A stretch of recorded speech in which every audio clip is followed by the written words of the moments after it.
I hope and pray that I don't have to come out to offer my condolences to families in these circumstances. But based on my experience as president, I can't guarantee that. An entire community in mourning after 10 people died, more than 20 people suffered injuries when a gunman opened fire this morning on a community college campus in Southwest Oregon.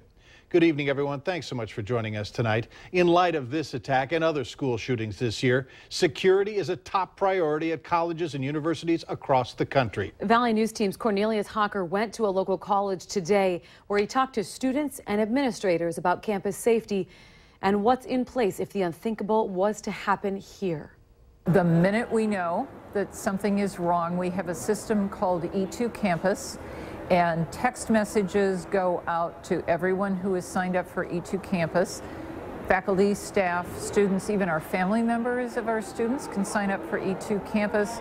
As Concordia College gears up for homecoming, making sure everyone has a fun and, more importantly, safe time is on the forefront of the administration's mind, and that's something the students understand. You can call campus safety any time of the day, at night, and you can wait for them if you are in a building waiting to walk back to your dorm, and they will escort you to wherever you need to go. They'll walk with you just so you feel more safe. Many campuses across the valley are using this technology in hopes to keep your college students safe, along with the list of procedures to follow in case of an emergency. They do send out alert emails along with text messages, and we have safety procedures that we follow, and we are aware of that during orientation week. And sending out alerts isn't the only thing that happens if an emergency situation occurs, according to Vice President and Dean of Student Affairs, Dr. Odie. Our emergency response team would immediately be called together to respond in any way that was appropriate. We would also be working directly with Moorhead Police Department, and of course they would probably be giving us directions as soon as they arrived on campus. Cornelius Hawker, Valley News Live. If you're not signed up yet for the campus safety system, make sure both you and your friends enroll. Parents and students can contact campus security to find out how. Surveillance video systems and social media are two more tools in crime-fighting arsenal. Fargo police say both were vital to capturing this man, Rodney Anderson, the man charged with robbing Casey's General Store on South University and the Holiday Store on 32nd Avenue South.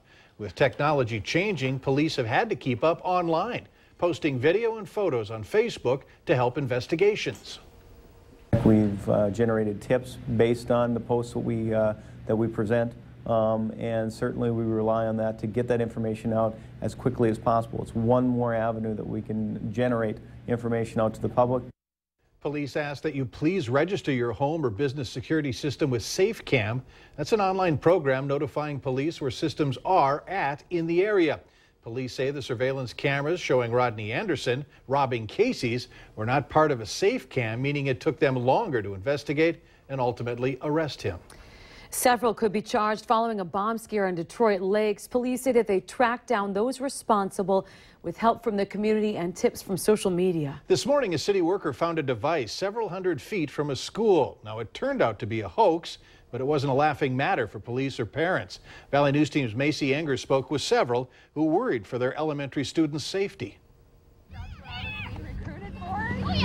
These two moms came out to cheer on their kids, but both say this morning wasn't a game. It's just scary. It's kind of a gut-wrenching feeling knowing that something's happening in your school and you have no control over it. It's not a good feeling as a parent driving around your kid's school and seeing a bunch of police. An elementary school went into a partial lockdown after a bomb threat at the park across the street. Worried about our kids. He's in a different school, so we didn't know if they were watching that school too or if we should pull them out of school. Police say it turned out to be a hoax, but they weren't going to take chances. It was more than just like a backpack just lying in the park. You know, the way they had it designed and set up, you know, it was, if their intentions were to cause alarm, it worked. It's hard to tell, but police say this notch is where they removed the device from the pole. They say it was wrapped in electrical tape with wires sticking out of it and a cell phone attached. For those reasons, they say they called in the bomb squad. If it was a prank, it was in very poor taste and not carefully thought out at all what the consequences would be. The chief says because it didn't cause an immediate threat to the community, those involved have been interviewed and released. The Becker County's attorney's office will determine any potential charges. Just awful. It's awful that someone in this small little sweet little town of ours would want to do that, would want someone to be scared, would want that big commotion to go around for a pretend threat. I don't get it. Parents say it's a sad reminder anything can happen. It's something that we all need to be prepared for. In Detroit Lakes, Macy Inger, Valley News Live.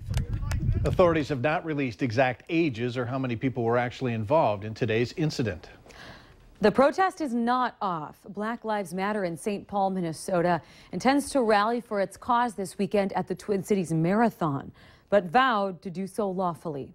Two leaders of Black Lives Matter, along with the former president of the St. Paul NAACP, walked into the mayor's office today for a talk. 2.5 hours later, a deal was met. A threat the group had promised all week to protest and stop the runners during the Twin Cities Marathon has now changed into an agreement to peacefully rally without interrupting this major race. The main thing that we try to accomplish as a chapter, as a community, is to have our voices heard, and that was done today. The mayor took the time to listen, he heard our concerns, he expressed his commitment to our issues in the community. Both the group's leader, Rashad Turner, and the mayor did not give specifics on their talk, but rather assurance that they are on the same quest to rid the city of racial inequities. Plenty of people recently got tickets for distracted driving, including texting behind the wheel. Fargo police stepped up enforcement for a little less than 2 weeks in September. Officers handed out 82 citations, including 45 for distracted driving. State law makes it illegal for all drivers to write, send, or read texts. Drivers are also banned from accessing the internet, emails, texts, or instant messages anytime while their vehicle is in the traffic lane, even when stopped for a red light. Now, police say data shows North Dakota residents who text while driving has been steadily increasing. That's an alarming trend. 6 out of 10 teen crashes in the state involve driver distraction.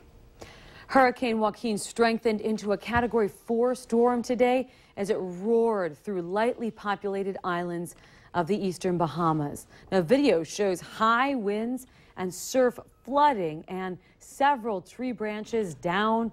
Forecasters say Joaquin could grow still more intense before following a path that could take it toward the U.S. East Coast. Valley